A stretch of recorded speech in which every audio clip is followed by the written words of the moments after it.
Holy shit.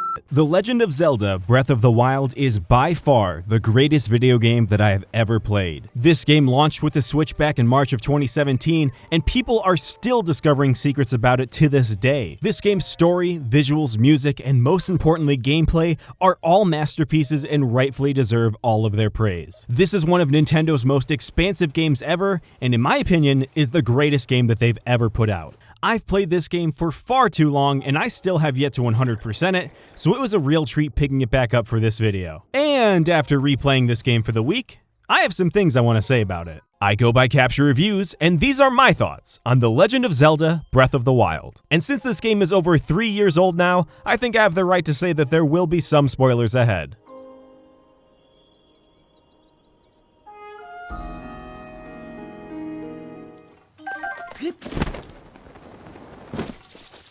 In Breath of the Wild, Link awakens from a 100-year slumber to a Hyrule that's been taken over by Ganon and his evil minions. He runs out of the tunnel he woke up in, experiences one of the best cinematic shots ever, and finds an old man who is very defensive about his apples. The old man explains to Link what's happened in the last century and sends him on a fetch quest of sorts in order to earn a paraglider that's needed to leave the Great Plateau that they're on. There are 4 shrines that Link needs to find and complete their trials in order to retrieve the spirit orbs that reside in them. These orbs are used in the game to increase your health and stamina, which is a nice new take on increasing health other than just heart pieces. Straight out of the gate, I think this idea is genius. By exploring the 4 shrines, you learn about how the environment affects Link, his stamina, the physics of the world, and most importantly, the runes. Runes are power-ups that Link controls using his Sheikah Slate and are used frequently throughout the journey. There are 4 runes in total, and each are a blast to mess around with. Once you master these runes and solve the puzzles in each shrine, you receive your paraglider and you're on your way. F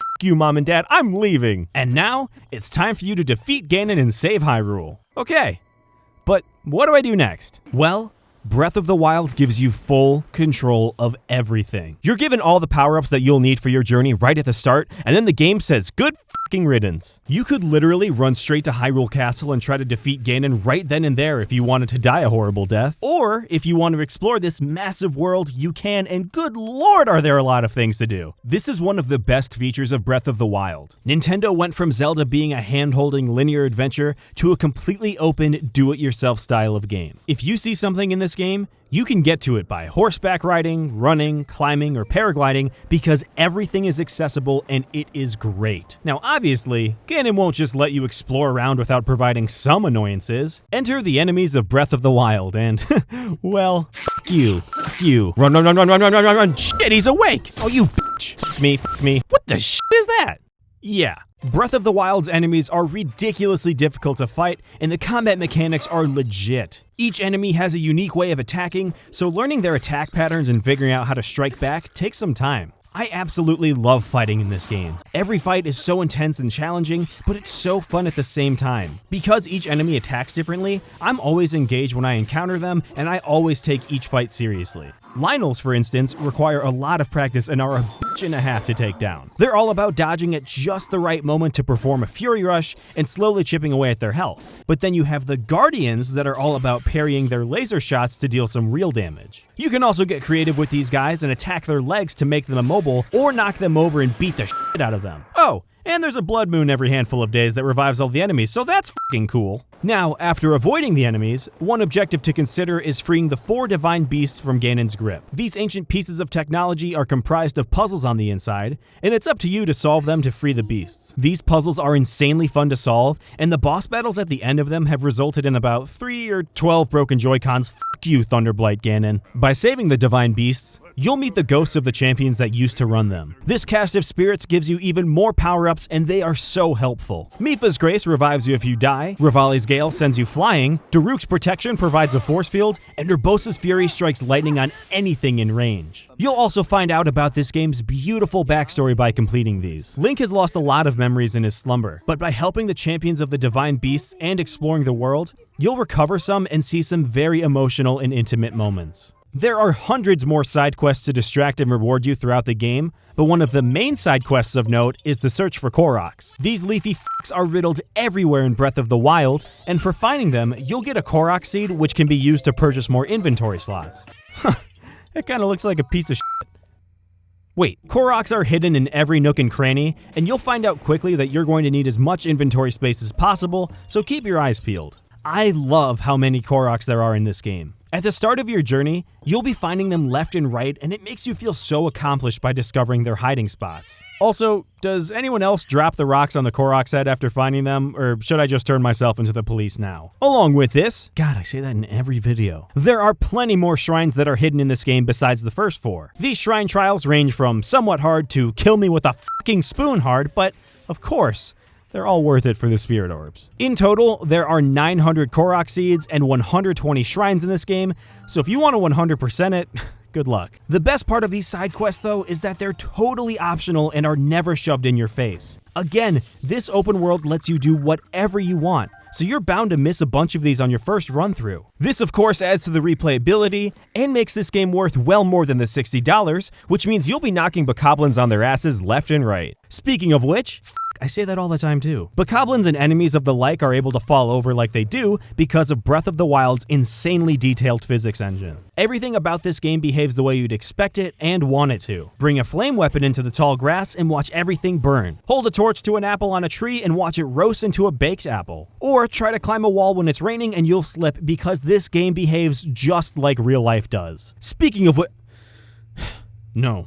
Another aspect of this game that's worth talking about is the weather. Every now and then, the weather in Breath of the Wild changes, and you begin to realize that you're at the mercy of nature. This, while annoying at times, is justifiably annoying and really makes you feel powerless to the forces of the environment, which fits this game's theme of exploring around the elements and not against them. Thunderstorms are something to be feared, and like I said, rain ensures that you can't climb very far without slipping, so you'll need to prepare accordingly. Weapons also deteriorate and eventually break in this game, but it actually f***ing makes sense. I'm looking at you, Origami King. This is done to keep you from abusing any weapon and forces you to learn how to adapt and use other objects. And since there are seemingly hundreds of weapons in this game, you should have no shortages throughout your journey. I like this because, again, it fits the theme of being smaller than the elements and not being some godlike figure who's unstoppable. If you break your last weapon when fighting a Lionel, then by God, I hope you have your will taken care of. Cooking is also a major component to this game and is your main source for recovering health. By combining different ingredients, you're able to make dishes that replenish health, elixirs that boost your speed, and so on and so forth. Trying out new ingredients is very fun, and the feeling of discovery you get when figuring out how to make a super powerful dish is incredible. The cooking, combined with the plethora of armor sets available to find and purchase in this game, are the main ways that you'll be protecting Link in your journey. And that is a brief look at the gameplay of Breath of the Wild. The world is massive and is entirely open for you to explore all of its secrets, battles are ridiculously fun to partake in, and the storyline is absolutely beautiful. There's also a paid DLC pack that I didn't even mention, but believe me, it's worth the extra money. All of this and more adds up to a game that will keep you coming back for more, and it is so fun to replay over and over.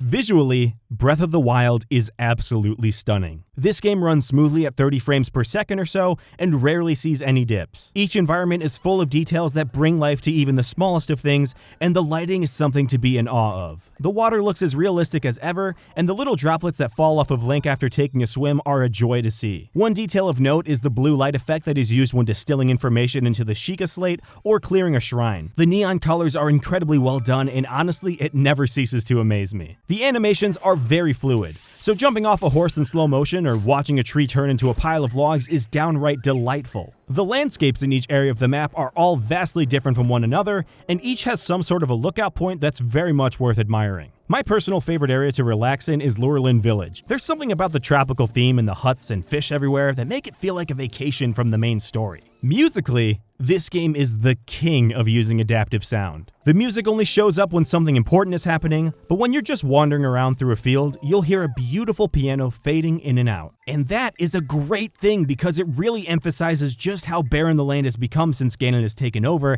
and I can't get enough of it. Some tracks, like the Great Fairy Fountain theme, put you to sleep with their soothing sound. And some tracks, like the Dragon theme, send chills down your spine because you know something major is happening.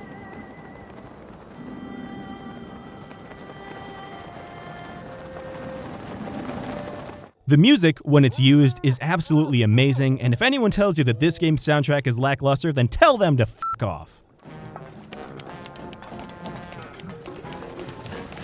So, is Breath of the Wild worth buying? Without a doubt, yes. If you're a Switch owner and you haven't picked this game up yet, then I highly recommend you do. Or if you don't have a Switch yet and you're looking to see what games are worth your time, check out Breath of the Wild because I give it a perfect 10 out of 10. This game is a masterpiece and does every single thing right. I have nothing bad to say about Breath of the Wild because it's just that well done and polished. Go pick it up if you haven't already. I promise you, you won't be disappointed.